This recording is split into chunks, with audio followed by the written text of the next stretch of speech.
Hi, everybody. Welcome to L2E's conference at the end of the universe, our mid-year conference, and we have a special guest with us, Megan Lloyd, who has invited you to be our guest and to join her as she dissects the different takes on visual storytelling between animated and live-action Disney movies. This is going to be great. It's going to apply to a lot of different genres and parts of our conference, and we're excited to have you on. Megan is a director, storyboard artist, and screenwriter for animation, currently directing on Star Trek Lower Decks, which is a great show. If nobody's, if you're watching that, then great. Put a big thumbs up in the chat for Megan. But this is a great show, and everybody should be checking it out. Any good Star Trek fans and people that are not as well.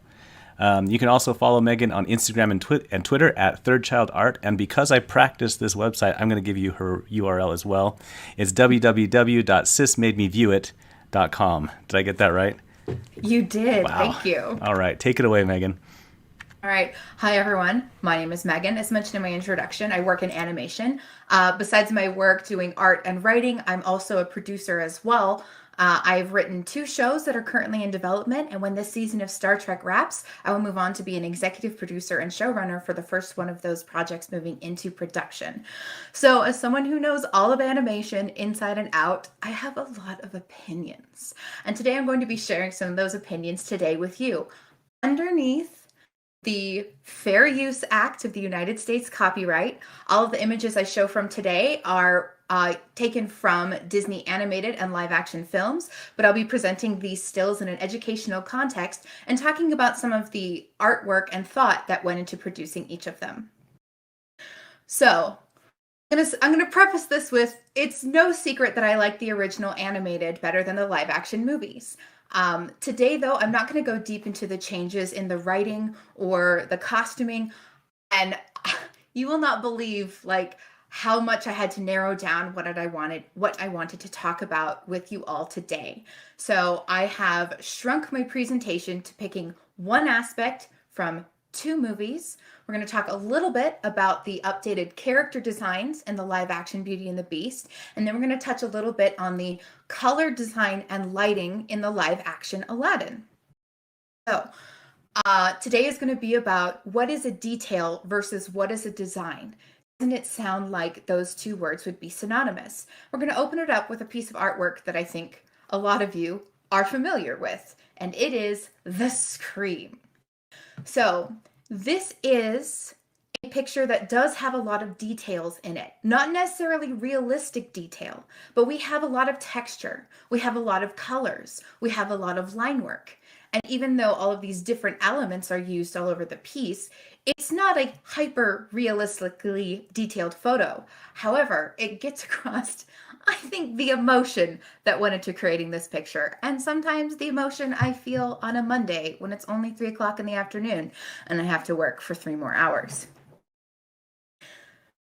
So the elements of design is knowing all of the different pieces at your disposal: line, color, texture, contrast, deciding when to use them and where. So for moving from this full color illustration, I'm going to pick an early project that was adapted from a book to a movie by Disney. So here we have an illustration from the original Winnie the Pooh.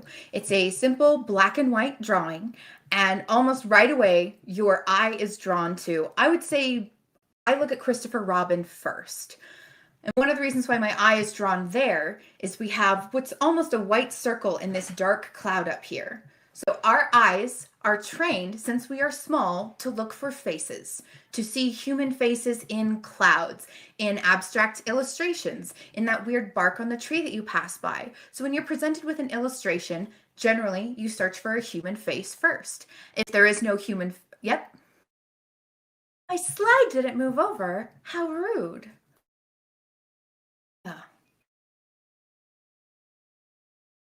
Let me see. All right. How about there? Yes. Thank you. Well, now you guys know the answer and you looked for Christopher Robin first. Anyway, if there's no face in an illustration, we're generally drawn towards the area of largest contrast. That can either be something dark against something light, a single piece of solid line work against a blank background. And then after we're drawn to the point of highest contrast, our eyes will generally move around the page to search for the rest of the illustration.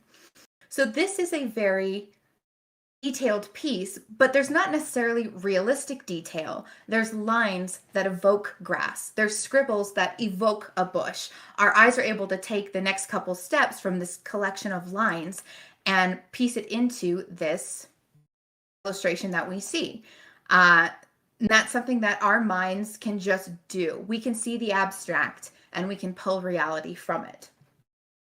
When Disney is trying to make something for animation, though, both animation and film, you don't have the luxury of sitting and staring at a piece for as long as you want to get the information. If you're watching a film in a group, everyone is seeing the images on screen for the same short amount of time. So when we take an illustration and we want to make it move, we need to emphasize on its visibility, or what's called readability. Right. So when Winnie the Pooh was adapted to animation and brought into color, one of the big changes they made from his original design is giving him this bright red sweater. One of the reasons for this sweater was to help Winnie the Pooh stand out from the background, which is generally done in these paler, softer, natural colors. And a second reason was to make sure that his hands and arms were readable anytime they passed in front of his body. By making his shirt a different color from his hands, they're able to preserve the readability of all of Pooh's gestures, no matter where his hands are positioned on screen. And if you look at any of the other characters within the 100-Acre Wood, they are all wearing either a sweater or their fur on their belly is designed to be much brighter and a contrasting color in order to preserve the readability of when things are held in front of their body. This brings us to a principle of animation that's known as staging. Now, staging is taking an idea and making sure it is readable both on its own with the lines and the color, and ensuring that it's readable if your line and color were taken away and completely filled in a silhouette. Now, we can 100% tell that this silhouette is Jiminy Cricket, because we have his hat, his shoes, his collar. It's a character that we recognize even when we can't see any of the details of his face. However, the details of his action are not 100% clear unless it is staged in a way that shows this silhouette. It's a way to take a character with a lot of details and make what he is doing more readable. Now, when all of these elements of visual storytelling are called composition. Composition is the arrangement of shape, line, contrast, or color that leads your eye or your viewer's eye in a path around the screen. You don't want the audience to search hard for the information. They should find it instantly and follow it easily. We're going to do a couple little composition studies before we move into the actual designs in the original and live action Beauty and the Beast. So, first up, we have this beautiful illustration that I spent so much time on. What we have here are 4 separate lines, or if you like to study negative space, what we have are 5 separate bars. If you look at an image like that, it isn't very interesting. Maybe you think that, oh, it's a jail cell or something like that, but really, I tried to make a dull image on purpose. But then I move to my next composition. I have kept all of the same elements from my first, but I've now squeezed 2 of them together. Now you can read this image as a wider strip and a skinny strip. You could see it as 2 stronger lines, as they take up more space, and 2 weaker lines, because these are visual elements that we're trained to think, okay, wider is stronger and thinner is weaker, even though these are lines. These are not people. Well, then let's say if I were to take the shape of one of the lines and exaggerate that. Now we have one extremely wide black space, what your eye is drawn to instantly. And then generally after you look at this wide space, your eye follows to the little line on the left. And then it will jump over to the 2 thinner lines on the right. Our eyes are drawn to areas of interest, areas of change from the image before, and areas that carry greater weight in the illustration rather than smaller and lighter elements. So here we have a crowd of characters. These characters are all the exact same. Really, there's nothing different or strange to look at in this little crowd of characters. However, if I were to take one of these characters and change them a little bit, even though we have 50, 60 dots on this page, your eye is drawn to the area that is different. Not only that, but were I to back and forth between them, I don't know if that shows up on the stream, our eye is also drawn to movement in a frame or change within a frame. So if we have an area that is wider that suddenly once again becomes smaller, that movement can also draw our attention. And like I stated before, not just size, but changing the color of a single one of the dots will draw your attention. And by changing the color of two of the dots, it is almost as if the rest of the crowd completely falls away as your eye goes from one blue dot to the other. Your brain is processing the difference in information between them. One of them's lighter, one of them's smaller, one of them's lighter, one of them's darker. And I already know that you as storytellers, just by looking at these dots with no faces, you make assumptions about these dots based on the visual language you've been unknowingly learning your entire life, which is part of the language of illustration and now film. So films use elements like these in order to bring your eye across the screen in a sweeping motion, starting from dark and moving towards light. And it can bring you across the screen and then make you stop suddenly to study, oh, this sudden change is not what my eye was following before. And we can also isolate characters. So even by using visual elements with no details attached, there's storytelling involved in how we use the elements of our artwork. So a way that this is shown in a film, we're going to look at a couple frames from Mulan. We are getting to Beauty and the Beast, I promise.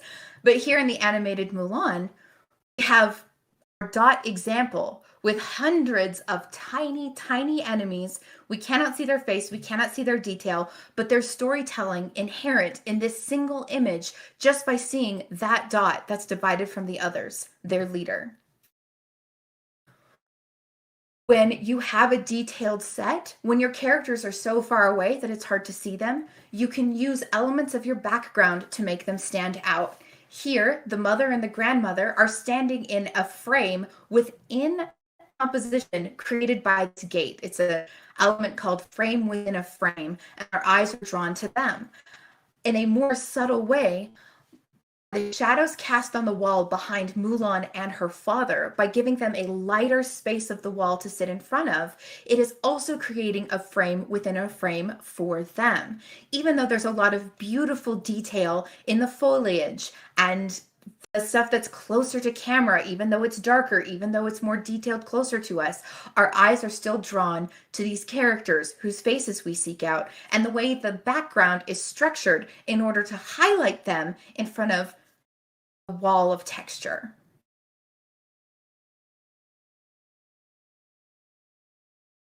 And another image from the same film, we're too far away to catch faces, but we've set up our characters much darker than they would actually be lit in front of a lighter background in order to separate these two elements and make this moment readable. Even this is this moment is just one tiny shot in a montage of shifting ideas during a musical number. So this image has to stand strong enough on its own that even if we were to look at it for just a couple seconds, readability is what matters. So why am I bringing up all the stuff about readability and storytelling? It's because I feel this movie, the 2017 live action Beauty and the Beast, in creating extremely detailed and beautiful objects, did not design their objects with enough readability for the audience to process the emotions of what is coming across by our main enchanted objects. So these are the three characters we're going to talk about today: Lumiere, Mrs. Potts, and Cogsworth. These are very different objects. clock, teapot, candlestick. But in the original, we have some similarities between each of them that help them live together in the same scene and feel like they belong in the same world.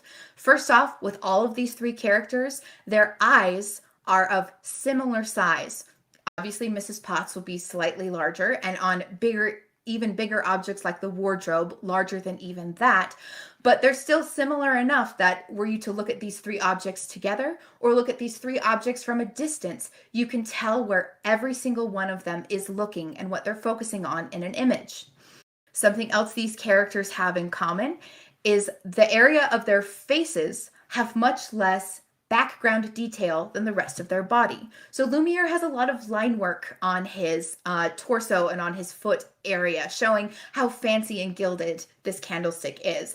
Cogsworth even has moving pieces as part of his imagery, stuff that could easily draw your eye. But the actual, sorry to use this term, flesh of their faces is one solid color in order to keep their eyes and their mouths readable in any situation.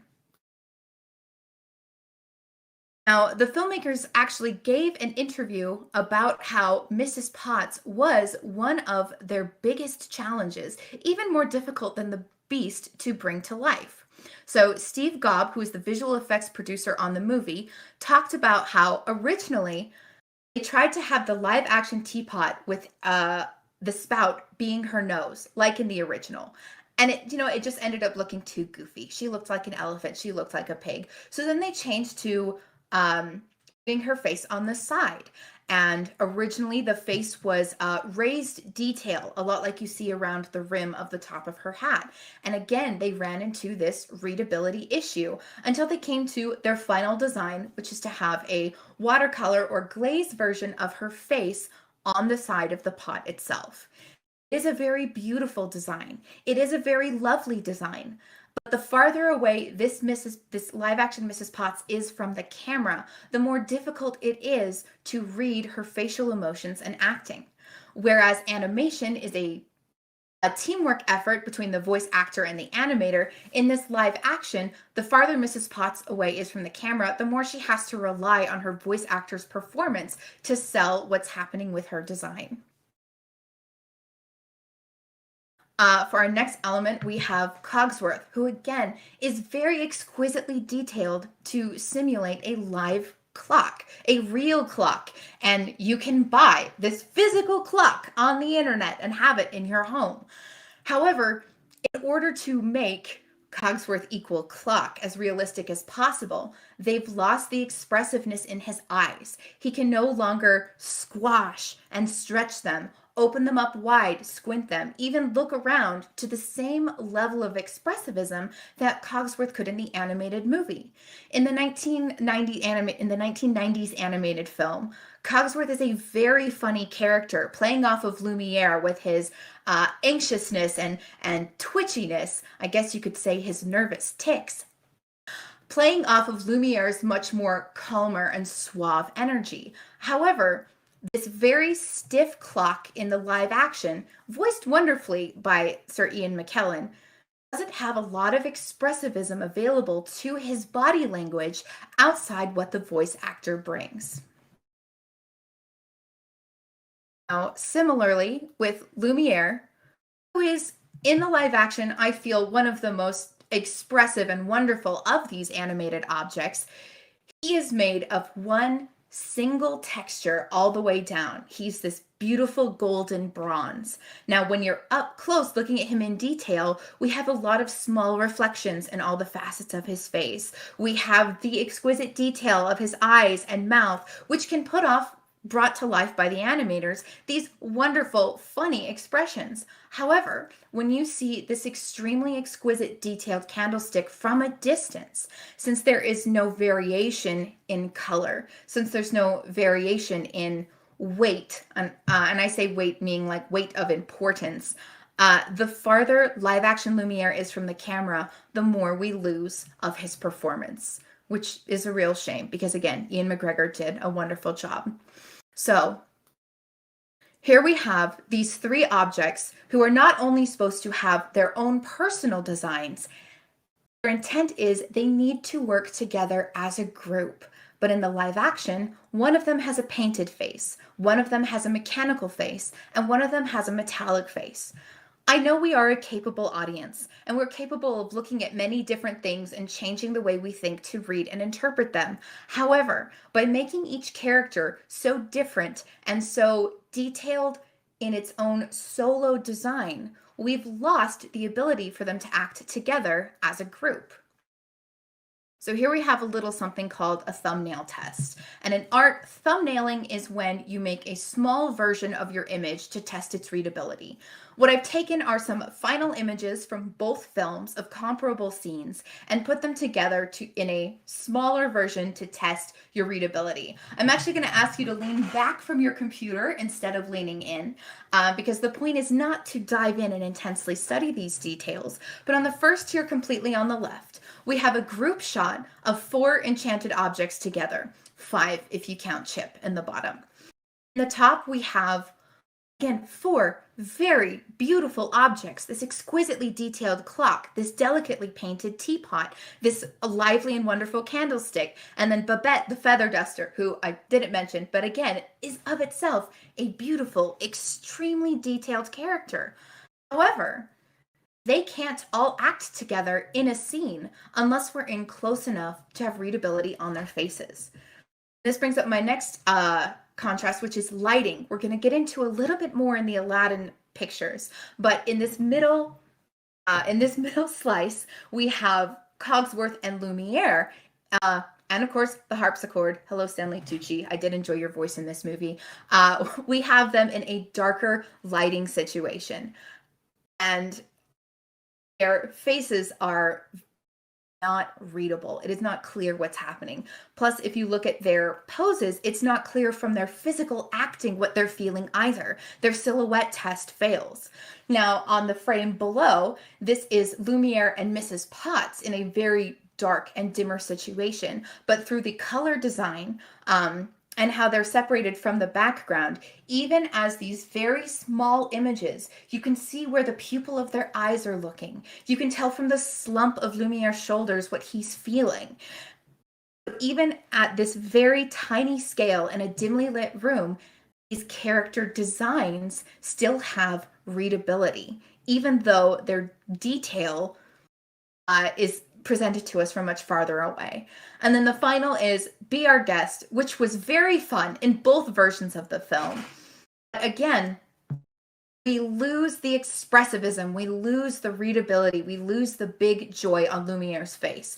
Granted, in the animated version, in this clip that I've chosen, he is set up against the lighter chandelier, which matches the lighting and coloration of his color model, and we do lose some readability in there. However, to keep in mind for both of these images, they will be moving, and that will change the readability of the moment from each of them.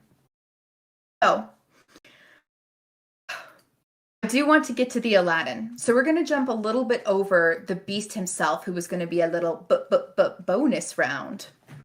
I've got a little pause.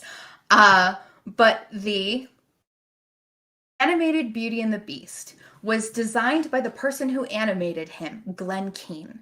And he put so much thought and care into the bulkiness of this design, into the mass of this beast, into what different parts of his expression would help with the acting in every single scene. And one of, I feel, the great tragedies of the 2017 Beast himself is he was not designed to stand on his own acting. This design was created to 100% preserve the live action acting of poor Dan Stevens, who had to show up every day on set in that outfit. I'm so sorry, Dan. And by trying to 100% capture only the very detailed expressivism of a human face, we've lost some of the interest and some of the unique character in the final Beast design. But I promised you a live action Aladdin, and we're going to get to it. So this focus is how color is used in storytelling. We've talked a lot about how line work, shape, and character design adds to your moment, but I'd like to jump a little bit to how color is used to tell a story. In the animated Aladdin, the color is extremely saturated. The skies are an exaggerated blue. The warmth of the ground is this beautiful gold because we had this very set color palette over the course of the film that the filmmakers would use to indicate emotions of certain moments or tie us visually to specific places. And the city in the new Aladdin is quite possibly more realistic and more historically true. It feels like it was all filmed on a cloudy day. Where's the bright sun? Where's the heat? Where's the feeling of this glow of the afternoon sun? I'm missing it, and I wish it were there. But a place where the color and storytelling really fails this movie is specifically in the Cave of Wonders sequence. Even now, from this beginning shot, I go back to what I've been harping on this whole time, which is readability. Now, this is a very beautiful, detailed, and textured cave we have in the live action. That is a realistic rock texture. And we're even getting some color here with this beautiful blue moonlight and the glowing red from within the tiger's walls. But does it give you the same emotional feel as watching the Cave of Wonders roar to life in the original? The way that this tiger has been dropped back in its value, so it's almost black. So even against this dim night sky, this tiger stands out. If you look in the live action, the sky is incredibly dark, and the cave itself is light in the front, which is realistically how you would see a cave in the nighttime. But the way that the lighting has been exaggerated in the animated one, with the eyes so bright you can pick them out even though the tiger's head is so dark. The way the light hits the back of the teeth, silhouetting them, separating them from the background of the rest of the mouth so the teeth are all still visible in a way the fangs are simply not in the live action version. This way. And when we enter the Cave of Wonders, Aladdin walks through on a journey through a color palette, starting in this bright heat, this dangerous area, wandering through a room of gold that glitters so brightly, even the light itself is a brilliant yellow, wandering through these red caves, leading us towards darker and dimmer colors until he finds the lamp, its own solo area of the cave in this vivid, saturated blue. So we see this color journey. He's literally wandering on through these caves. Unfortunately, in the live action, wait, let's take a moment. Let's appreciate the majesty of this lamp. It has a whole room. Let me make sure it changes on my slideshow. There we go. It has a whole room all to itself. It has a tower of stones leading up to just this lamp. We have areas where there's a lot of texture in this shot, in the walls itself. We have areas of open blank texture with the water. I'm so sorry for that line across the bottom. I had to clip this one off of YouTube. Mea culpa. And then we have this beam of intense light leading our very, very tiny Aladdin over here on the bottom left. This room has importance. This item has importance. And unfortunately, in the animated version, everything happens in one room. And it's one room that's lit very dim. I feel the reason they approach their lighting this way is that it's realistic for a cave to be dark. Friends, it's realistic for caves to have no lights at all. So as long as you have some light in the scene, can't you think of a beautiful creative way to depict it? Where's the gold glowing so bright it lights the whole room? Where's the ominous rivers of lava, maybe giving us a little bit of a Chekhov's river of lava leading us towards what happens next? Instead, the entire room is lit in this dim blue moonlight, and the lamp is just another treasure on a pile in a room full of treasures on other piles. And I feel it's a huge loss to the storytelling to put this all in one place. A majority of this set is built in the computer. This is a visual effects room created by artists digitally instead of with paint. Listen, I feel that traditional artists and computer artists are the same type of artists. They're just using different tools. It's like saying how a sculptor is also the same as a composer. The medium does not matter. But what you're asked to do with the medium by the people who direct the films, that is what ends up on the screen. So I'm all for interesting and beautiful computer animated films, but I do like some thought and storytelling required from the people at the top of the creative pile bringing their stories to life. When Aladdin takes the lamp in the original, this brilliant white blue light bursts into flames, and the entire cavern starts to fill with lava, accumulating in this amazing chase sequence done with computer generated walls. Even back then, we were using art with computers as well as paintbrushes. I love it. And so the storytelling again supports the drama of the scene, the peril of the scene, getting Aladdin out of there. The live action, some of the cave sort of glows red. They don't even light the whole room brighter with the heat of the fire because it's very realistic that lava doesn't give off much light. That's how choosing only realistic detail undercuts the storytelling of your design. I'm bringing us back to this image to close to say that even if something is not fully realistic, let me see. Oh, no, wait. I think my stream paused during some important moments. We're going to go back to, hey, here's the run from the cave out of the thing. We saw that. You heard me describe it. Now you can see it with your eyes. And then this second piece this is what it looks like in live action. It's only slightly warmed up in the background. The lava isn't even a foreground dangerous element. So now we will close out on the Christopher Robin image once again. So you can have as much detail in your image or in your writing as you choose, but how you implement to use it should be supporting the story that you want to tell and not distracting from it. Thank you so much for listening to my presentation, and now we will open it up for a few questions.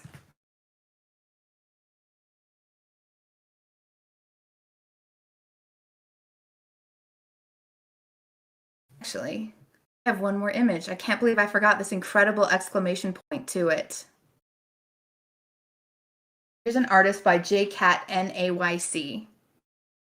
It's a live action recreation of The Scream. It's very detailed, and everything that's in the original is in this live action remake. Unfortunately, all of the storytelling is gone. Now it's questions. And if we don't have any, I am happy to close out early and thank you all for coming to this conference at the edge of the universe.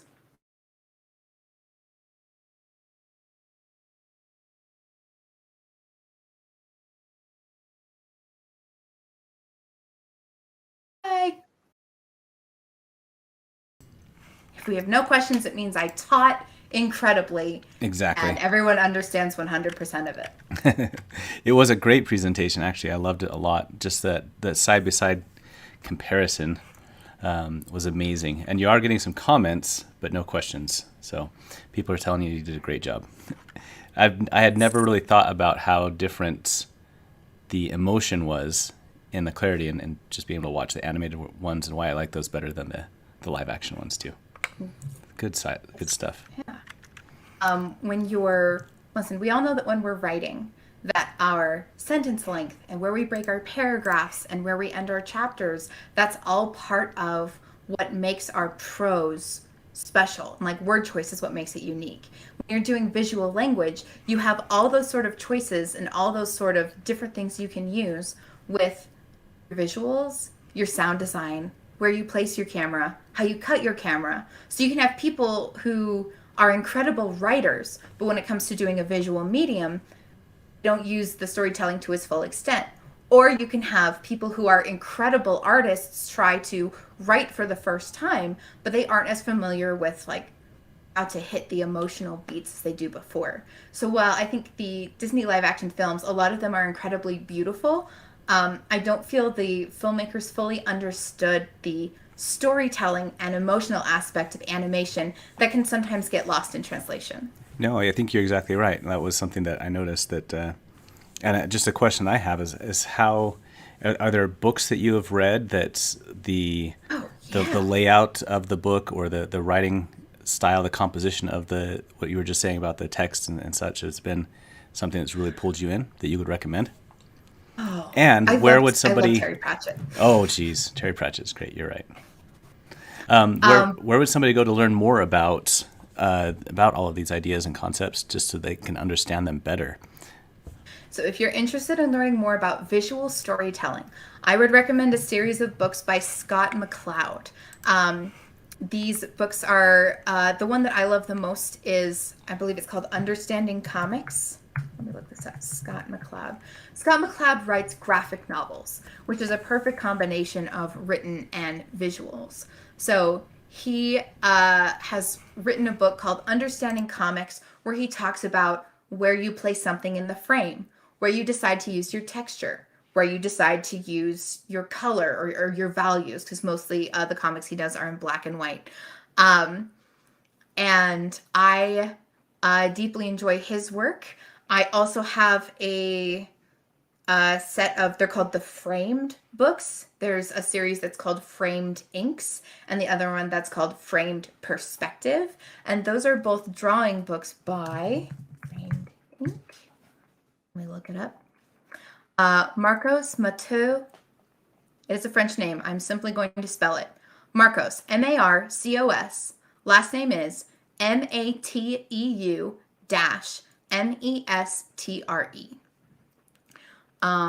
And he has a number of, like I said, framed ink, framed perspective, framed drawing techniques, which are both about drawing well and storytelling within your image.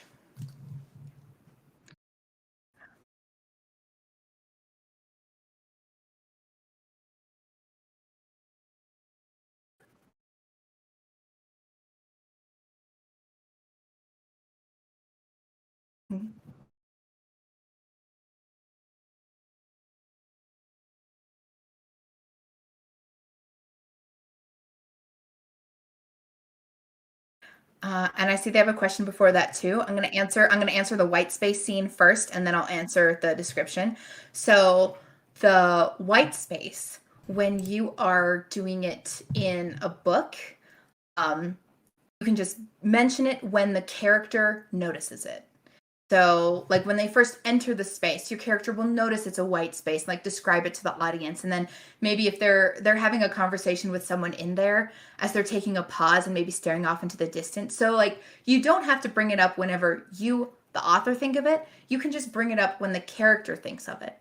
Now, from a visual perspective, you can place your camera in different places. So you usually start a scene with something called an establishing shot, both in comics and in film. And that is just a wide shot that shows your audience the space and shows you what's going on. And you can shoot in closer to your characters who are interacting within the scene itself or the items they have in the scene itself. I would say that scene in Aladdin when he's actually climbing up to the lamp, if you watch when they're looking at Aladdin and when they're looking at the room, that's the information in the moment you're trying to relay over to your audience. So, short answer to that is you let us know that we're in the white space when we start, refer back to it when it's important, and then you just show it when you think it would be interesting. And then previously, how do I write a description so it seems like it's coming from the character instead of me? So it's all about character specific choices.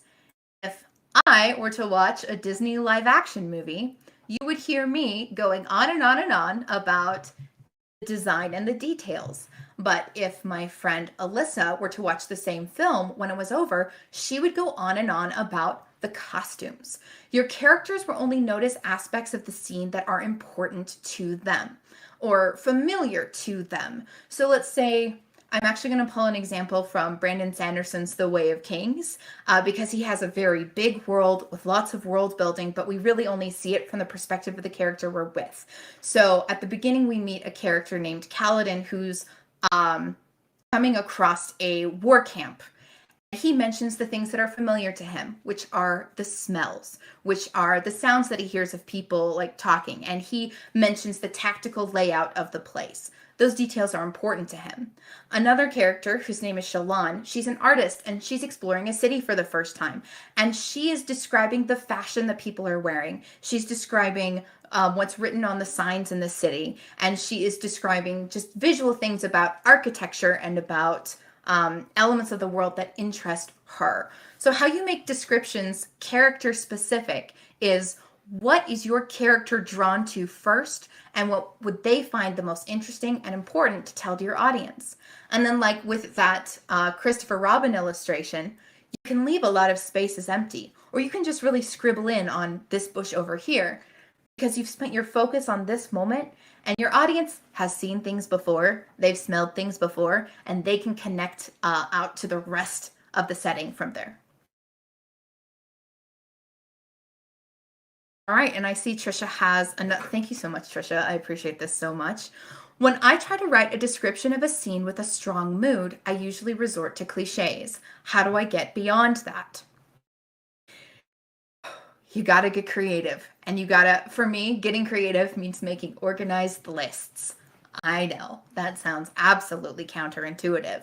But if you're trying to write a scene with sadness, list all of those cliches where, like, the air felt heavy and my heart, felt heavy. And it may seem goofy. It may be like, okay, we've heard this over and over and over. But as you start writing down your list of as many descriptors as you can think of, if you can think of something interesting. So there's a line from the Iliad that describes the ocean like a wine dark sea. And people are like, well, that's stupid. The ocean's not purple. The ocean's blue. We all know it. It's blue. And granted, the way that the original language it was translated from spoke about blue in a different way than we do now. Describing something as what it's not, but what it's perfectly. And I have one more example after this. That makes the audience sit up and listen, because like you said, cliches make our eyes glaze over. I mean, that's not what you said, but I feel like that's what you're feeling. So cliches make our eyes glaze over. So like, I'm going to pull a Douglas Adams. Douglas Adams could have written, these huge spaceships blocked out all the stars in the sky. What he wrote instead was, the ship hung in the air the way a brick doesn't. Which is, surprising. It's unusual. But then it makes you think of, okay, bricks go clunk, bricks goes chunk, and then you picture a spaceship that you think should go clunk. It's hanging in the air. So to shorten up my answer to your question, to write a description with a strong mood, you list out basically what your default descriptions are first, and then really think about, how can I make a different connection that will bring my audience back to the emotion I'm trying to convey?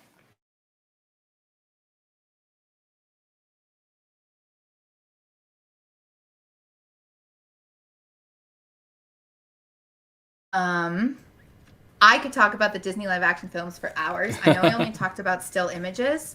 What I'd really like to do someday is have the time to talk about how their shots are organized from one to the other, how it's edited together, because of just the different way in which animation and live action are developed. In live action, you shoot your scene from many different angles, so you have a lot of different coverage to choose from when you're assembling it together. But in animation, you really only produce what goes into the movie, so they only choose like very specific shots to take all the way to finish.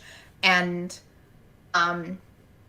if you've ever heard somebody say that, oh yeah, constraints make you more creative. I do not think that placing limits on artists is what forces them to be creative. However, constraints do make you think through your art a little harder. Whereas if you just go to your defaults, like in Trisha's question, if you just go to your cliches without thinking, then you create art that is derivative and cliche. So the trick is, even when you don't have constraints, to take the time to think through what you're trying to create before you do it, because constraints do not breed creativity, thought breeds creativity. And I think that would be a good place to wrap for today. That was a wonderful thought. Thank you very much. Everyone, this has been Megan Lloyd teaching us about details in design. Very informative presentation there, and I loved it. Thank you very much, Megan. Where can people find you at? Well, if you want to hear me talk more about stuff like this, I do a set of podcasts with my sister called My Sister Made Me View It. That's what the website is for, where each of us picks something that the other one has refused to read or watch. And so we're covering several different things. We're covering the 1999 Roswell series. We're covering Brandon Sanderson's Cosmere books. And we've also just started a miscellaneous feed where we're tackling smaller projects. We've just finished HBO Max's Our Flag Means Death. So my sister is a writer and an editor. And I, like I said, come from a film and animation background. And so if you like to hear both of us talk about like dissecting the things we love from those different perspectives, give that a listen. I'm also on Twitter, Tumblr, and Instagram. Yes, I am still on Tumblr. I don't post a lot, but I lurk. I'm there. And those are all at Third Child Art, all spelled out one word. Awesome. And catch season 3 of Star Trek Lower Decks, premiering August the 25th. It's coming out so soon. That's this week. It's this week. We're excited for it. Me too. It's a good season. All right, everybody, thank you for participating and coming along today. I just have a couple of quick announcements. The Life, the Universe, and Everything conference, the 41st conference comes in February. That's the 16th through 18th. Get your tickets now on ltue.net. You can also check out our digital art gallery that is live now also on ltue.net. Thank you so much for coming. If you're interested in presenting at this next year's conference, the call for panelists is open now as well, and that closes at the end of the month. Thank you very much, and we will see you again in February.